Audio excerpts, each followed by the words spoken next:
እነዚህ ዓመታት የኢትዮጵያ የምጥና የስቃይ ዘመናት ናቸው። ወንድም በወንድሙ ሀገር በሀገር ላይ ይነሳል። የዓለም ሀገራት በጦርነት ይታመሳሉ።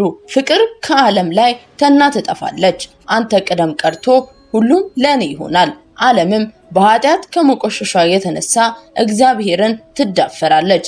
ዓመተ ምሕረቱ ባይታወቅም በዘመነ ሉቃስ የተባረከ ሰው ከእግዚአብሔር የተቀባ ንጉስ ይመጣል።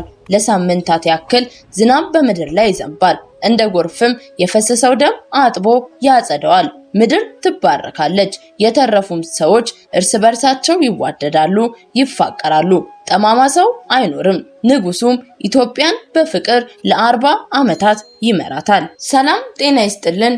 ቅን የዋ ሀገር ወዳድ ሆናችሁ የቃል ሚዲያ ቤተሰቦቻችን እንደምን ሰነበታችሁ?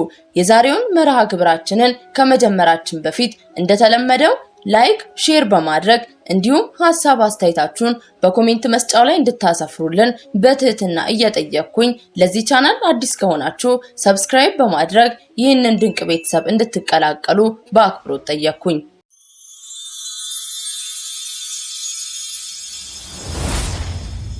ይህቺ ታላቅ ሀገራችን አሁን እያሳለፈችው ያለችው የመከራ ዘመን ሀ ብሎ ከመጀመሩ ቀደም ብሎ ብዙ ትንቢቶች ይነገሩ ነበረ። የኢትዮጵያ ድንኳኖች ሲጨነቁ አየው ያለው የነብዩ ትንቢት የመፈጸሚያ ሰዓቱ ተቃርቧል ይሉ ነበረ እኚህ የበቁ አባቶች። ያኔ ከእውነተኛ መናንያን የዓለም ኑሮ በቃኝ ካሉ ቅዱሳን አባቶች ለምዕመኑ ሰላም፣ ለሀገር እረፍትን ያገኙ ዘንድ ከኃጢአታችንም ተመልሰን በንስሐ ከአምላካችን ጋር እንታረቅም ዘንድ ወደፊት ሊመጣ ያለውን ዘመን ከፈጣሪ ዘንድ በተሰጣቸው የትንቢት መነጽር ተመልክተው መልእክቶቻቸውን ለምዕመኑ ሲያደርሱ ቆይተዋል። በእርግጥ በሚዲያ በሚገኘው ገንዘብ ልባቸው ጓግቶ ከገዳም አባቶች የተላኩ መልእክቶች እያሉ በርካታ ሐሳውያን በዚህ ሚዲያ ላይ እጅግ ብዙ የሐሰት መልእክቶችን ሲያስተላልፉ ሲያሰራጩ ነበረ። ይህም የበቁ አባቶቻችንን እውነተኛ መልእክት ለሕዝቡ ለማቅረብ እጅግ ከባድ ሆኖ ነበረ። ምክንያቱም ሕዝቡ እውነቱን ከሐሰቱ መለየት እስኪያቅተው ድረስ በርካታ የሐሰት መረጃዎች በሐሰታውያን ሲቀርቡ ነበርና። ነገር ግን አሁን ባለንበት ዘመን ኢትዮጵያ ባለፉት 3 እና 4 ዓመታት ብቻ የሚሊዮኖች ሞት፣ የበርካታ ህዝቦች መፈናቀልና ከባድ የሆነ ረሃብ፣ በሽታ፣ ችግር እያሳለፈች መከራና ዲን እየወረደባት ያለች ምስኪን ሀገር ናት። በየቤቱ ሮሮ ያልገባበት፣ ሐዘን ያልነካው፣ ድህነት ገፍቶ ያልጣለው ሰው ማየት ፈጽሞ የማይቻል ነው። ይህ ከዓመታት ቀደም ብሎ በአባቶቻችን የተነገረ እውነት ነበረ። አባቶቻችን ይህ ይሆናል፣ ይህም ይፈጸማል፣ እንደ ነነዌ ህዝብ ከክፋታችሁ በመመለስ ልባችሁን በንስሐ በማጠብ ወደ እግዚአብሔር ቅረቡ፣ እግዚአብሔር የሚፈልገው ንጹህ ልብ ነውና ከክፋታችሁ ተመለሱ፣ የመከራው ዘመን ያጥራል ሲሉ ይደመጡ ነበረ። ነገር ግን ሰው ሁሉ የተነገረውን ቆም ብሎ ከማጤን እየሆነ ካለውም ጋር በማስተያየት ለኔ ብሎ ከማዳመጥ ይልቅ እንደ ፌስ በመቁጠር ጆሮውን እንኳን ለመስጠት ፍቃደኛ አልነበረም። ከሀገራችን ወጣ ብለን ብንመለከት በተለያዩ ሀገራት የሚኖሩ ቅዱሳን አባቶች በፈጣሪ ገላጭነት ትንቢትን ይናገራሉ። ከነዚህም አባቶች መካከል በመንፈሳዊ ህይወታቸው ከፍ ያሉ የአውሮፓ አባቶች ለምሳሌ ያክል እንጥቀስ ከተባለ ከግማሽ ምዕተ ዓመት ቀደም ብሎ ስለ ራሻና ዩክሬን ጦርነት እንዲሁም ስለ ኢራንና እስራኤል ጦርነቶች እንዲሁም የኢትዮጵያ ድንኳኖች ሲጨነቁ አየው ያለው የነብዩ ትንቢት የሚፈጸምበት ጊዜ ሊሆን እንደሚችል እነ ቅዱስ ባስልዮስና ሌሎች ታላላቅ አባቶች ከዘመናት በፊት ገልጸው አልፈዋል። ወደ ሀገራችን ስንመለስ ደግሞ በቻናላችን የምናስተላልፈው የኚህ ቅዱስ አባቶች ትንቢት ቀደም ብለው የተነገሩትም ወደፊትም ሊፈጸሙ የሚችሉ ናቸው። እንዲሁም አብዛኞቹ ትንቢቶች አይኖቻችን እያዩ መፈጸም ከጀመሩ ሰንበትበት ብለዋል።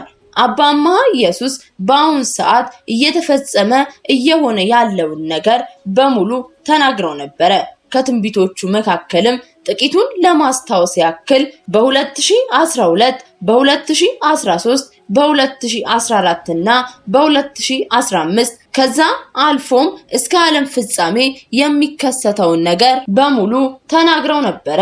እነዚህ ዓመታት የኢትዮጵያ የምጥና የስቃይ ዘመናት ናቸው። ብዙዎች የኢትዮጵያ ትንሣኤ በ2015 ነው እያሉ ሲናገሩ ነበረ። ነገር ግን በአሁን ሰዓት በሀገራችን ላይ ያለውን ነገር አይደለም አዋቂ ሰው ገና ከእናቱ ማህፀን የወጣ እንኳን የሚረዳው ነገር ነው።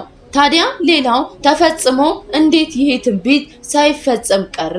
በእውኑስ እኚህ ቅዱስ አባት ቃል በቃል የኢትዮጵያ ትንሣኤ 2015 ነው ብለው ተናግረዋል። እውነቱስ ምንድነው? የዓለም ሀገራት በጦርነት ይጠፋሉ፣ በድርቅና በረሃብ ፍጥሯን ይረግፋሉ፣ ውሃ የሰው ልጅን ታጠፋለች የተባለውስ ነገር ሆኗልን ከተባለ አዎ በከፊልም ቢሆን ሆኗል ነው መልሳችን። ነገር ግን አባታችን አባ አምሃ ዓመተ ምሕረቱ ይህ ነው ብለው አልጠቀሱም ነበረ። የተለያዩ ሐሳቢያን ግን ዓመተ ምሕረቱን በመጥቀስ ህዝብን ሲያስጨንቁ ነበረ።